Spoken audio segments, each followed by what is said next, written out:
মই বৰ্তমান উপস্থিত আছোঁ শিৱসাগৰৰ কোঁৱৰপুৰ মৌজাৰ চিৰপুৰীয়া ঘাটত। এই চিৰপুৰীয়া ঘাটতে দিখৌ নদীৰ ওপৰত এখন গৌৰীসাগৰ আৰু কোঁৱৰপুৰ মৌজাৰ সংযোগী এখন পকী দলং নিৰ্মাণৰ কাম চলি আছিলে।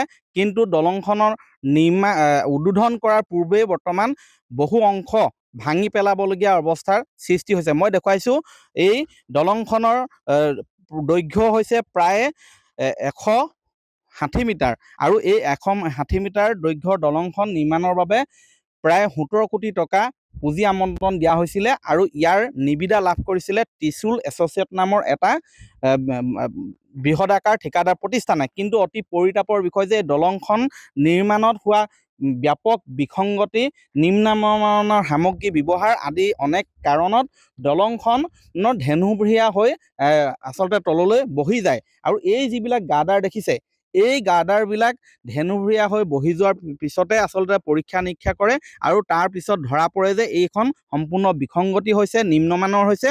আৰু ইয়াৰ বাবে বৰ্তমান লোক নিৰ্মাণ বিভাগে স্পষ্ট কৰিছে যে এই গাৰ্ডাৰবিলাক যিবিলাক ইতিমধ্যে নিৰ্মাণ কৰিছিলে সেইবিলাক ভাঙি পেলাব লাগিব বুলি সেয়া স্পষ্ট কৰিছে। মই বৰ্তমান ইয়াৰ স্থানীয় লোক আছে, এই বিষয়ে তেওঁলোকৰ পৰা প্ৰতিক্ৰিয়া ল'ম, কাৰণ বহু আবেদনৰ পিছত এই দলং লাভ কৰিছিলে।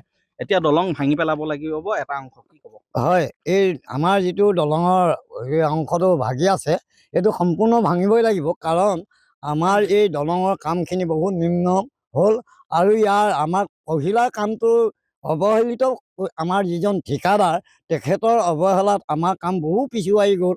আমাৰ কামটো যেতিয়া হৈ উঠিব লাগিছিল বা কৰিব লাগিছিল তেতিয়া নাই, কাৰণ এতিয়া আপুনি ধৰক নৱেম্বৰ মাহ এই সোমালেহিয়ে, নৱেম্বৰ আজি 7-8 তাৰিখ হ'ল, আজিলৈকে মানুহ নাই। অক্টোবৰ মাহতে এই যি দলঙৰ কাম আৰম্ভ কৰিব পাৰে, কেতিয়াও এতিয়া সেই অক্টোবৰটো গ'ল, এই নৱেম্বৰ আজি 7-8 তাৰিখ পালেহি, এতিয়াও কোনো কামৰ মানুহ নাই ইয়াত। খালি কাম হ'ব। আমাৰ শান্তিপুৰ আৰু পশ্চিম আমগুৰি যিটো সমষ্টি মানুহ আমাক এইখিনি প্ৰলোভন দি আমাক ৰাখি থৈ ঠিকাদাৰে বহুত প্ৰলোভন দি কামখিনি চলাই আছে, কামৰ কোনো হেৰি লোৱা নাই। এতিয়া এইখনৰ গাৰ্ডাৰ কেইটা ভাঙি পেলাব লাগিব বুলি স্পষ্ট কৰিছে, কি ক'ব? গাৰ্ডাৰ কেইটাখিনি ভাঙিবতো লাগিবই, বেয়া হৈ গৈছে। আৰু ভঙা বিনিময়ে মানে কি চৰকাৰে পইচা দিছে, চৰকাৰৰ পইচাখিনি যিখিনি পইচা ব্যয় কৰিছে সেইখিনিতো আমাৰ জনসাধাৰণৰে পইচা। সেইকাৰণে পৰাপক্ষত যাতে এনেকুৱা নহয় কামখিনি, চৰকাৰৰ পক্ষে বা ইয়াৰ কৰ্তৃপক্ষে ব্যৱস্থা ল'ব লাগে। এইখিনি লোকচানটো আমাৰ জনসাধাৰণে, আনৰতো নহয়। এই লোকচানখিনি যাতে ভৰিব নালাগে আমি। ঠিকাদাৰৰ বিৰুদ্ধে এতিয়াও ব্যৱস্থা নাই লোৱা? ঠিকাদাৰ ব্যৱস্থা লৈছে নলৈছে চৰকাৰ বা অফিচ দেখাটো নাই। এয়া ঠিকাদাৰটো আপুনি নেপায় ইয়াত লগ কাম কৰা মানুহ এতিয়া নাই, বাৰিষা কাম কৰিব ভাগি যাবই, কিবাটো হ'বই। বাৰিষা মেঘেটো ৰৈ নাথাকে আমাৰ দলং নাই হোৱা বা আমাৰ ঘৰ নাই হোৱা বুলি।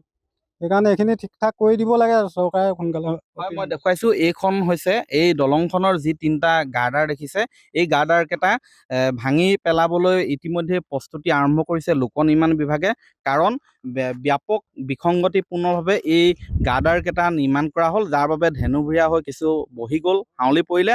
আৰু পৰীক্ষা গুৱাহাটীৰ পৰাও এটা উচ্চস্তৰীয় দল আহিছিলে, সেই দলটোৱে ইয়াত পৰীক্ষা নিৰীক্ষা কৰাৰ পিছত বৰ্তমান ভাঙি পেলাবলৈ প্ৰস্তুতি চলাইছে বুলি লোক নিৰ্মাণ বিভাগে আমাক জানিবলৈ দিছে।